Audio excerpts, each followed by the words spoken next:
யெப்தா. கீலேயாத்தியனான யெப்தா பலத்த பராக்கிரமசாலியாயிருந்தான். அவன் பரஸ்திரியின் குமாரன். கிலேயாத் அவனை பெற்றான். கிலேயாத்தின் மனைவியும் அவனுக்கு குமாரர்களை பெற்றாள். அவன் மனைவி பெற்ற குமாரர் பெரியவர்களான பின்பு அவர்கள் யெப்தாவை நோக்கி, உனக்கு எங்கள் தகப்பன் வீட்டிலே சுதந்திரம் இல்லை, நீ அந்நிய ஸ்திரியின் மகன் என்று சொல்லி அவனை துரத்தினார்கள். அப்பொழுது யெப்தா தன் சகோதரரை விட்டு ஓடிப்போய் தோப் தேசத்திலே குடியிருந்தான். வீணரான மனுஷர் யெப்தாவோட கூடிக்கொண்டு அவனோட கூட யுத்தத்திற்கு போவார்கள். அம்மோன் புத்திரர் கூட்டம் கூடி கீலேயாத்தில் பாளையம் இறங்கின போது இஸ்ரவேல் புத்திரரும் கூடிக்கொண்டு மிஸ்பாவிலே பாளையம் இறங்குகிறார்கள். அம்மோன் புத்திரர் மேல் முந்தி யுத்தம் பண்ண போகிற மனுஷன் கீலேயாத்தின் குடிகளுக்கெல்லாம் தலைவனாய் இருப்பான் என்று கீலேயாத்தின் ஜனங்களும் பிரபுக்களும் ஒருவரையொருவர் நோக்கி சொல்லிக் கொள்கிறார்கள். கீலேயாத் மூப்பர் அம்மோன் புத்திரரோடு யுத்தம் பண்ண தங்களுக்கு ஒரு சேனாபதியை தெரிந்தெடுக்கிறார்கள். கீலேயாத்தியனான யெப்தா பலத்த பராக்கிரமசாலியாய் இருக்கிறார், அவரே தங்களுக்கு சேனாபதியாய் இருக்க வேண்டும் என்று கீலேயாத்தின் மனுஷர் ஒருமனதாக தீர்மானம் பண்ணுகிறார்கள். யெப்தாவை போல பெரிய பராக்கிரமசாலி தேசத்திலே வேறு ஒருவரும் இல்லை. யெப்தா பெரிய பராக்கிரமசாலியாய் இருந்தாலும் அவரிடத்திலும் சில குறைகள் காணப்படுகிறது. அவர் ஒரு பரஸ்திரியின் குமாரன். யெப்தாவின் சகோதரர் அவரை அந்நிய ஸ்திரியின் மகன் என்று சொல்லி அவரை துரத்தி விடுகிறார்கள். யூதர்கள் யெப்தாவை ஒரு இஸ்மவேலர் என்று சொல்லுகிறார்கள். நியாயாதிபதிகள் 11, 12 ஆகிய அதிகாரங்களில் யெப்தாவை பற்றிய செய்திகள் சொல்லப்பட்டிருக்கிறது. அவற்றின் விவரம் வருமாறு: கீலேயாத்தில் பிறந்தவன். இவனுடைய தகப்பன் பெயர் கிலேயாத். இவனுடைய தாய் ஒரு பரஸ்திரி. யெப்தா பலத்த பராக்கிரமசாலியாய் இருந்தான். யெப்தாவின் தகப்பனுடைய புத்திரர் அவனை தங்கள் தகப்பன் வீட்டில் சுதந்திரமில்லை என்று கூறி அவனை துரத்தினார்கள். யெப்தா தன் சகோதரரை விட்டு ஓடிப்போய் தோப் தேசத்திலே குடியிருந்தான். வீணரான மனுஷர் யெப்தாவோட கூடிக்கொண்டு அவனோட கூட யுத்தத்திற்கு போவார்கள். அம்மோன் புத்திரர் இஸ்ரவேலின் மேல் யுத்தம் பண்ணினார்கள். கீலேயாத்தின் மூப்பர் தங்களுக்கு சேனாபதியாக இருக்க வேண்டும் என்று யெப்தாவை கேட்டுக்கொண்டார்கள். யெப்தா கீலேயாத்தின் மூப்பரை பார்த்து, நீங்கள் அல்லவா என்னை பகைத்து என் தகப்பன் வீட்டில் இருந்து என்னை துரத்தினவர்கள் என்று கூறி அவர்களை கடிந்து கொண்டான். கர்த்தர் அவர்களை என் முன்னிலையாய் ஒப்புக் கொடுத்தால் என்னை உங்களுக்கு தலைவனாய் வைப்பீர்களா என்று கீலேயாத்தின் மூப்பரை யெப்தா கேட்டான். கீலேயாத்தின் மூப்பர் யெப்தாவின் வார்த்தைக்கு சம்மதம் தெரிவிக்கிறார்கள். ஜனங்கள் யெப்தாவை மிஸ்பாவில் தங்கள் மேல் தலைவனும் சேனாபதியுமாக வைத்தார்கள். யெப்தா அம்மோன் புத்திரரின் ராஜாவினிடத்திற்கு ஸ்தானாபதிகளை அனுப்பி முடிந்தால் யுத்தத்தை தவிர்க்குமாறு கூறினான். அம்மோன் புத்திரரின் ராஜா யெப்தாவின் ஸ்தானாபதிகளை நோக்கி, இஸ்ரவேலர் எகிப்திலிருந்து வருகிற போது அர்னோன் துவக்கி யாப்போக் மட்டும் யோர்தான் மட்டும் இருக்கிற என் தேசத்தை கட்டி கொண்டார்களே, இப்பொழுது அதை எனக்கு சமாதானமாய் திரும்ப கொடுத்துவிட வேண்டும் என்று சொல்லுங்கள் என்றான். யெப்தா அம்மோன் புத்திரரின் ராஜாவினுடைய குற்றச்சாட்டுகளை வரலாற்று ஆதாரங்களை கூறி மறுக்கிறான். இஸ்ரவேல் புத்திரருக்கு எமோரியரின் தேசத்தை பிடித்துக் கொள்ளும் நோக்கமில்லை. கானான் தேசத்திற்கு போகும்போது அவர்கள் தங்கள் தேசத்தின் வழியாக இஸ்ரவேல் புத்திரரை பிரயாணம் பண்ண அனுமதியாததினால் யுத்தம் உண்டாயிற்று என்று யெப்தா விளக்கம் கூறுகிறான். இஸ்ரவேலின் தேவனாகிய கர்த்தர் எமோரியரை தம்முடைய ஜனமாகிய இஸ்ரவேலுக்கு முன்பாக துரத்தி இருக்கிறார். அது அம்மோன் புத்திரருக்கு உரிய தேசம் அல்ல. ஆகையினால் அதை அம்மோன் புத்திரருக்கு தர இயலாது என்று யெப்தா தீர்மானமாக கூறுகிறான். அம்மோன் புத்திரர் தங்களுக்குள்ள தேசத்தில் திருப்தியாக இருக்க வேண்டும் என்று யெப்தா ஆலோசனை கூறுகிறான். தாங்கள் அம்மோன் புத்திரருக்கு அநியாயம் செய்யவில்லை என்று கூறிவிட்டு அவர்கள் மீது யுத்தம் பண்ணுவதற்கு ஆயத்தமாக இருக்கிறான். யெப்தாவின் வார்த்தைக்கு அம்மோன் புத்திரரின் ராஜா செவி கொடுக்கவில்லை. கர்த்தருடைய ஆவி யெப்தாவின் மேல் இறங்கினார்.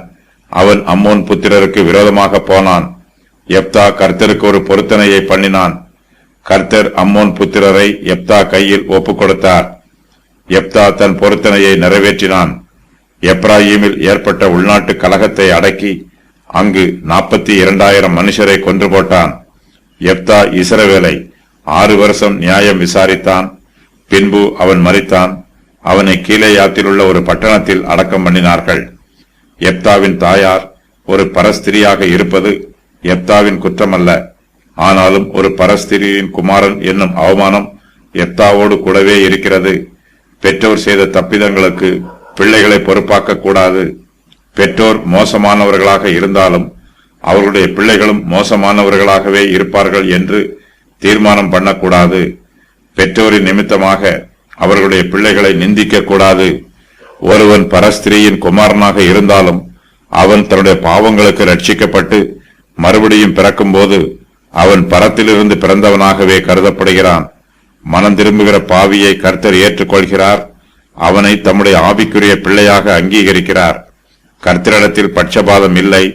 கர்த்தர் தம்முடைய பிள்ளைகளுக்கு மகிமையான ஈவுகளை கொடுக்கும்போது பரஸ்திரியின் ரட்சிக்கப்பட்ட பிள்ளைகளுக்கும் அந்த மகிமையான ஈவுகளை கொடுப்பார். யெப்தா கிலெயாத்தின் குமாரன். ஆனால் யெப்தாவின் தாயார் ஒரு பரஸ்திரி. கிலெயாத்தின் மனைவியும் அவனுக்கு குமாரர்களை பெற்றிருக்கிறாள்.